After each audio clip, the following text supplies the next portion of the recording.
Three, two, one. What is up, party people? This is MWG Tech, where I bring the latest and greatest tech news, and today is January 31st. It is almost February. It is almost the weekend. But today we're going to be talking about a upcoming and future Apple event this March, because Apple usually holds some type of event in March. In 2016, it was for the iPhone SE. For last year, they debuted in this educational Brooklyn event. They debuted the brand new iPad 6th generation with Apple Pencil support starting at $330. So Apple every year usually comes out with a few hardware products, nothing like major, but just a few every single March. And we could expect the same for this year because the rumor mill is hyping up. I'm just gonna give you a quick rundown of all the products that we're expecting and some leaks to back that up. The first two upcoming products I'm about to tell you kind of go yin and yang, and that's AirPower and AirPods 2 with a possible wirelessly charging case alongside that one. But let's first talk about AirPower, and this is going to be shocking if Apple ends up releasing this in March 2019, because if you don't remember, they said it was going to come in 2018, but that never happened, Apple. Where is AirPower? And if you're not familiar with AirPower, it's going to be this wirelessly charging mat, so you could charge your iPhone, AirPods, and your Apple Watch. And wait, you could charge your AirPods wirelessly? Well, that's also going to come with AirPower. That's why it's yin and yang. That's why it's hand in hand, because once you get AirPower, you're probably going to get this AirPods wirelessly charging case, which might be bundled with AirPods 2, or you might have to purchase that wirelessly charging case separate for like $70 to $100.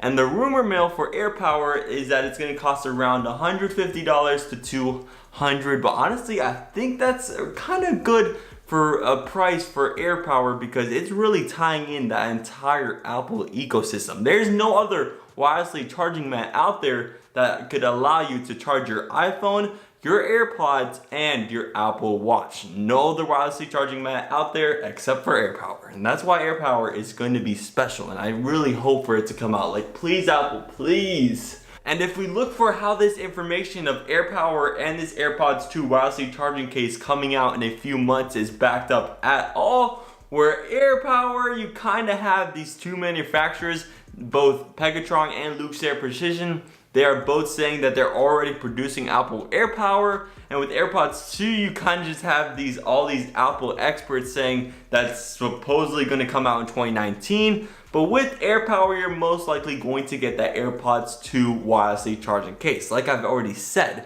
And also, AirPods hasn't been updated since 2016, so yeah, it's time. And another product, or another two sets of products that haven't been updated since a long time ago, kind of 2016, is the iPod Touch 6th generation and the iPad Mini 4th generation, both of which are still being sold on Apple.com for kind of exuberant prices for what their specs are. So before we get to the information on what those products actually are, let me just say, if you had to classify this upcoming March 2019 event for Apple, you could just be like, Apple is finally refreshing all their 3-year-old devices, because that's what the iPad Mini is, that's what the iPod Touch is, and that's what the AirPods 1st generation are. And I'm glad to see these refreshes. But with the iPod Touch, there's kind of two separate rumors that kind of really tie in with the two new iPad models that we're going to see. That's right, we're going to see an iPad Mini 5 and an iPad 7th generation, or iPad 7. And last year, the iPad 6 got a refresh to the A10 Bionic chip, so we could kind of expect the iPad 7 to come with the same or just slightly upgraded the A11 Bionic chip. And it's still going to have Apple Pencil support, but just maybe they could support the 2nd generation Apple Pencil, and Apple could just put in that little magnetic connector on the side so it could just magnetically slap on to the iPad 7. That is my hope.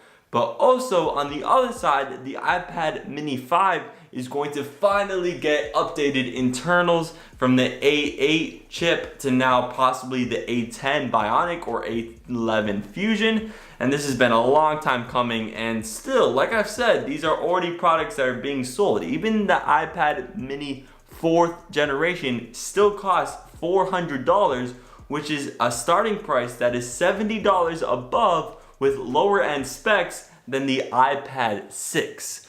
So yeah, it's time for a refresh. And just to clarify, there's two upcoming iPad models. One is the iPad mini 5 and the other is the iPad 7. And just very recently, Apple filed in a Eurasian database 6 upcoming models. I'm not gonna read the names to you, but you have A2, 1, 2, 3, and all these A2, 1, 2, 4, and 4 other models. But what this is saying is that there could be 2 different iPad models with their cellular counterpart. And that's supported by some manufacturing leaks where the iPad mini 5 actually comes with a cellular band on the top and bottom. So, and that isn't all. We also have leaked in the code of the iOS 12.2 beta, there is signs pointing to in the code for certain new upcoming iPad models. And this supports, of course, the cellular version and the non-cellular version for both the iPad 7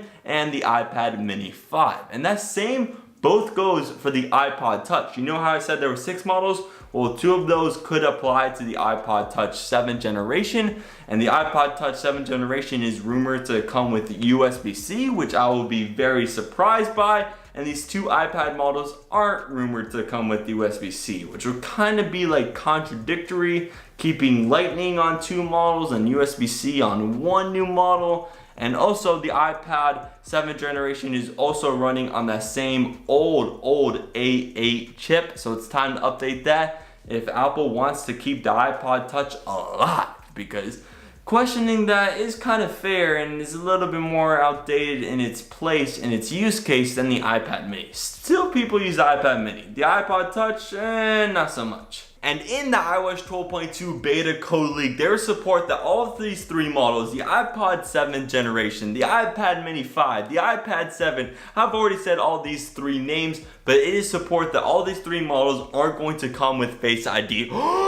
They're not going to come with Face ID for $300? Well, that shouldn't be a surprise, but what is interesting that is, according to the code, that the iPod 7th generation might not come with Touch ID or Face ID, which is pretty interesting. Maybe we just go back to the original OG slide to unlock. I mean, I remember those days. Those are great. And that right there sums up all the possible hardware Apple products that are going to come out this upcoming March, which is still a few months away. So I'll probably make an update video once it gets closer to that March keynote. Or maybe once Apple releases their March invites, I'll probably make a video then. But one question that I have before you guys go is the iPad 7 going to come with an updated internal chip? Because the A10 is already fast enough for a budget tier iPad. So are they gonna upgrade it to the A11? And the iPads already have A12X, which is kind of getting close and it's gonna be really competitive in the processing power. So, But anyways, that is all we have for today. Hopefully you enjoyed. Subscribe if you want more content like this every single day. And I will see you tomorrow for the latest and greatest. Adios. 3, 2, 1. I just poured something in my cup. It was not something I give him. Promise I will never let him up. Money gonna never make it feel. Put it on him and I got no